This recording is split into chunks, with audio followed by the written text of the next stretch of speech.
Halo, kembali lagi dengan Julian Bertekno. Jadi Apple baru aja merilis iPhone terbaru mereka, yaitu adalah iPhone 16e, 16e.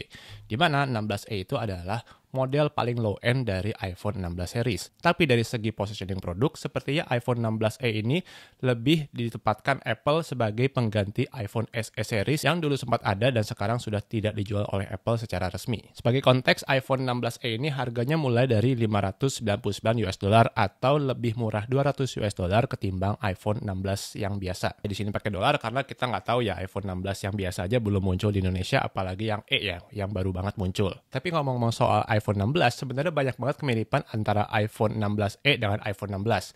Jadi layarnya pertama nih, dia itu sama-sama 6,1 inci. Jadi dia itu bukan lagi iPhone yang mini ya, bukan iPhone berukuran kecil, tapi ukurannya disamakan dengan iPhone 16 reguler. Refresh rate-nya juga sama-sama 60 Hz ya, jadi nggak dapat promotion, itu cuma eksklusif buat yang seri Pro. Jadi sepertinya dari segi layar iPhone 16e dan 16 itu ya sama.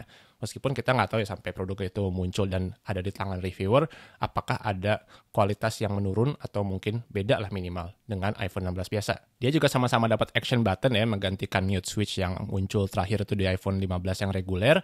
Bodi juga sama-sama aluminium, tapi bedanya iPhone 16e itu dia nggak dapat camera control seperti iPhone 16. Secara prosesor, iPhone 16 dan 16e itu dia sama-sama punya Apple A18. Tapi yang 16e itu GPU core-nya berkurang satu ya, jadi kalau secara performa grafis, harusnya iPhone 16e ini akan lebih bawah ketimbang iPhone 16 reguler. Nah, sekarang kita akan masuk ke bagian kamera ya, dimana kalau iPhone 16 itu kan dia dapat dua ini, satunya wide, satu ultra wide.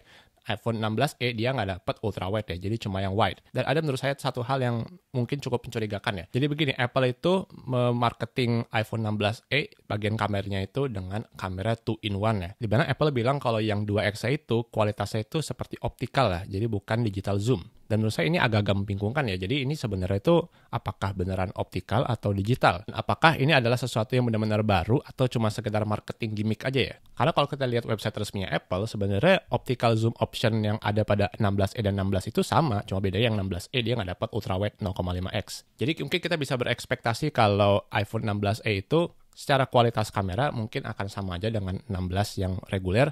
Hanya saja mungkin ada beberapa fitur yang dipangkas ya. Misalnya iPhone 16e ini dia nggak punya focus control ya, dia cuma punya depth control. Dan photographic style-nya juga dia nggak selengkap yang ada pada iPhone 16 reguler. Tapi nggak semuanya downgrade kok dari iPhone 16 ke 16e, karena ada beberapa yang bisa dihitung sebagai upgrade ya. Jadi pertama untuk kapasitas baterai, Apple itu menambah kapasitas baterai yang ada pada iPhone 16e ketimbang iPhone 16 ya. Jadi Apple itu klaim kalau video playback pada iPhone 16e itu bisa sampai 26 jam, sementara 16 biasa itu 22 jam. Apple juga pertama kali debut modem peracikan mereka sendiri ya, di mana ini sebenarnya tuh Apple sudah lama membeli sebagian besar divisi modemnya Intel ya untuk ditempatkan di iPhone, tapi baru kali ini benar-benar ditempatkan di iPhone, jadi udah lama banget tuh R&D-nya. Apple sih mengklaim kalau modem baru itu bisa lebih hemat daya ketimbang modem yang ditempatkan pada iPhone 16 yang lain. Apakah itu benar kita nggak tahu, tapi bisa dibilang ini adalah percobaan Apple pertama untuk menempatkan modem buatan mereka sendiri di iPhone mereka. Mungkin kalau sukses akan masuk ke iPhone 17 dan seterusnya, atau kalaupun nggak terlalu sukses mungkin cuma dimasukin ke yang low end.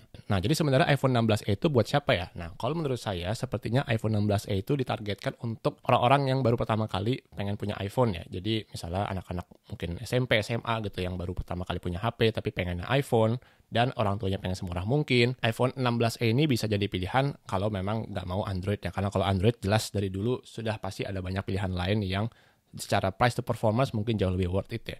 Misalnya seperti di harga segini ya, misalnya 16e itu mungkin ada Xiaomi 14T yang jauh lebih murah, atau Samsung mungkin punya S24 yang tahun lalu ya, jadi bukan yang tahun ini 25. Nggak seperti iPhone SE 23 yang menurut saya sih itu sepertinya lebih ditargetkan untuk orang-orang yang nggak bisa move on dari home button ya. Mungkin bapak ibu yang sudah senior, atau mungkin orang yang pengen HP sesimpel mungkin. Nah itu mungkin iPhone SE. Sementara kalau yang iPhone 16e saya melihat ini lebih ditujukan untuk generasi baru. Tapi di sisi lain ada sedikit hal yang menurut saya agak membingungkan, karena iPhone 15 biasa itu masih dijual ya. Dimana iPhone 15 biasa itu pertama dia dapat kamera ultra wide, kemudian dia juga dapat dynamic island ya. Ini iPhone 14 tuh dia nggak dapat dynamic island, jadi pakai notch yang biasa. Kamera sistemnya juga bisa dibilang sama aja. iPhone 15 dan 16 itu sama aja menurut saya. Anda bisa lihat di video saya yang lain. Dan iPhone 15 harganya itu cuma $100 lebih mahal ketimbang 16e. Tapi yang nggak dipunyai iPhone 15 dan 16e itu punya, pertama adalah chipset yang lebih baru, yang CPU-nya minimal lebih kencang.